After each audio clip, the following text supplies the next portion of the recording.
everything in anyway. So what I will say, however, is I have a variety of different battery rechargers, solar rechargers, battery packs. This is one of the better ones. I have several different versions of this, but I wanted to show you this one just because it works really, really well. It was relatively inexpensive. It's 11, it's waterproof, shockproof, dustproof, whatnot. It's actually charging right now in the ambient light just from the window. You can see, hopefully, that there's one of the little lights is lit up. There it goes. There you go, right there. So this thing actually holds a charge for, it only holds a charge for about a week, but I've been able to charge my cell phone twice on this, charge a tablet about 80%. In the sun, if it's good, nice, not overcast, it'll take about a full day to charge. But you can just clip it on your backpack or something, and it'll charge just from ambient light. Like I said, even right now it's charging at 2 levels. And it's actually pretty overcast out. So it's a pretty good deal. The only thing about it is you just make sure you have all these side pouches closed, because that's how it makes it waterproof. They come open pretty easily and they don't fit back in well. It's just a quality issue. I mean, you get what you pay for, and I'm surprised at how well it charges and how well it holds a charge, and it charges really quick. So my cell phone will charge in about 2 hours with this, which if I plug it into the wall, it takes about 6 hours. So that's pretty impressive. But I've got 2 of these of different amps and volts, input and output. You can also input, you can charge it by USB as well. It's got a micro USB in, micro in and out, and regular in and out, if you can see there, as well as a variety of other ports that have the same thing. So it's got multiple ins and outs. It's kind of nice because if you don't have solar or whatever, you can charge this with a USB, which the reason I mentioned that is I have 2 devices that can help charge that. Number one is this guy. This is a weather alert emergency radio, as you probably are familiar with. They're all pretty similar. Wednesday night, partly cloudy with a 30% chance. So just gives you an idea. So this one's got AM, FM, and the weather band, as well as the emergency band, which is on the weather band there. Now you can charge this with solar, which it does really well. It's basically very similar to this, except the battery is a lot larger. Or you can crank charge it.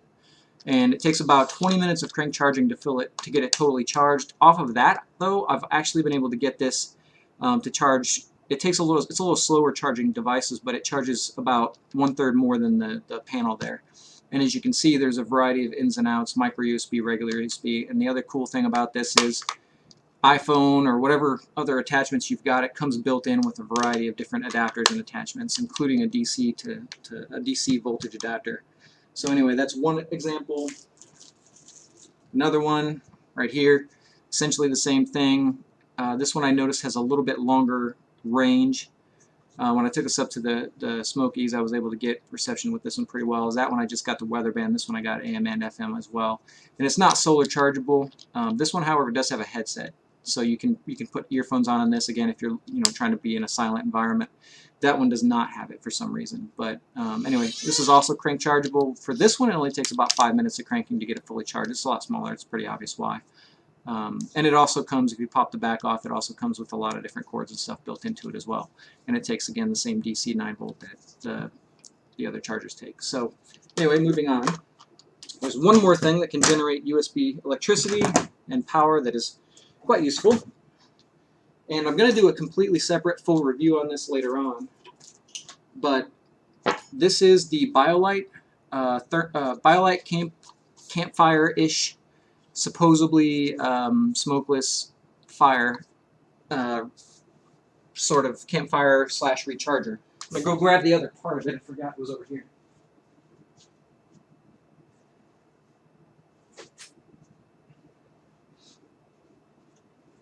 So basically this thing, it wasn't cheap, but it wasn't terribly expensive, and you can see it's pretty small. I mean, my hand next to it, it's pretty small. This is the grill part, so basically you put the wood inside of there. This thing fits inside there. Now take note of that little copper pipe on the end. That goes right in there.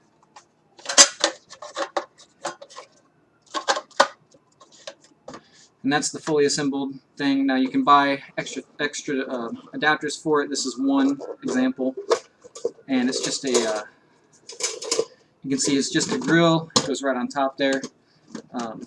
So again, I'll do a separate review on this because it's actually pretty complicated. But for right now, all you need to know is The most important part of this, aside from the fact that it's a very nice little campfire, supposedly it's smokeless, and the reason they call it that is that when you put the wood inside of here, you can't see it, but deep inside there, along the side, and all along the outside, there's these vents. The reason for that is the bottom portion of this thing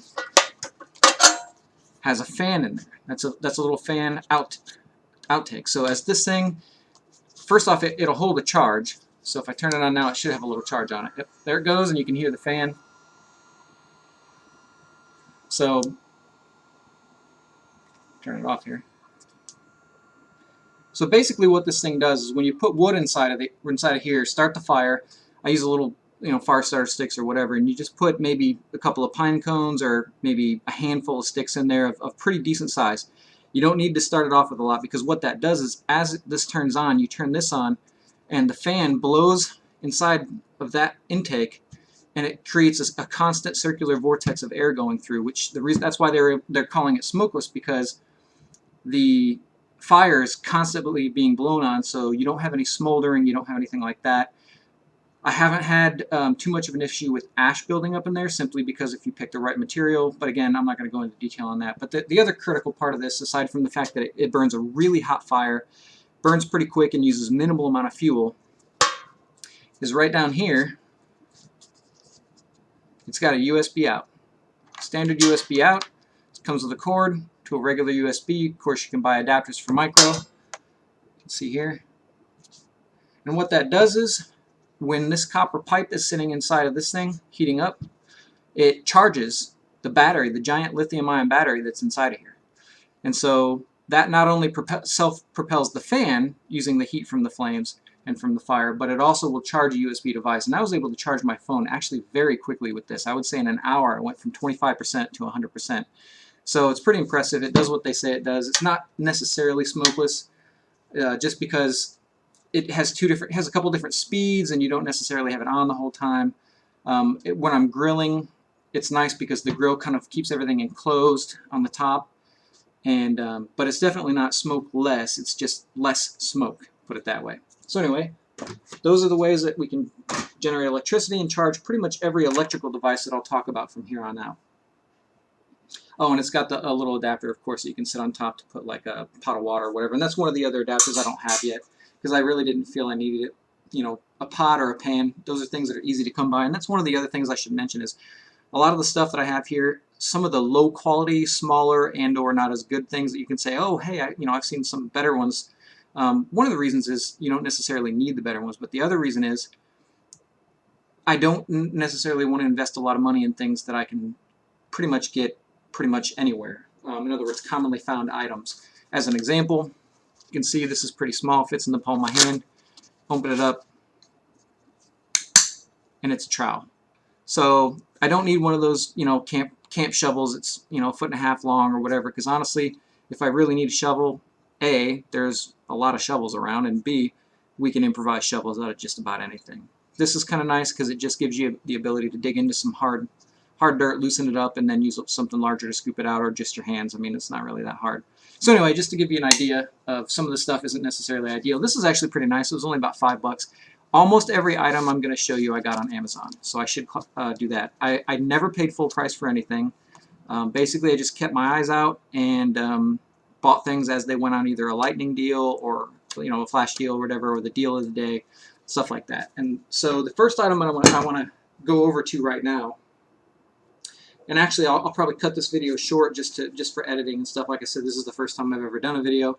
But I wanted to show this one first before I cut the video and look at it and then move on to the next one, is the sleeping bag. So this is, grab it here. This is,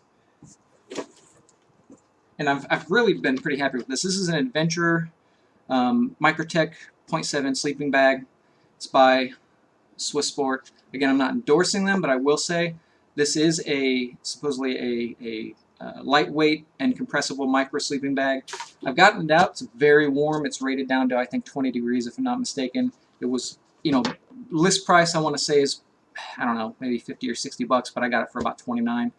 I'm going to go ahead and uncompress it now, because when this thing gets shipped to you, it is in this compressed bag. You never want to store it like that long term unless you have to. That's only if if you're carrying it with you for hiking. It comes with 2 bags. This is the smaller of the two, and the reason I say that is you don't want to store it compressed like this, because it will ruin the material that keeps you warm, the packing. So anyway, I'm gonna open this up, and then I will start the second video here in a few minutes, and hopefully this one went okay.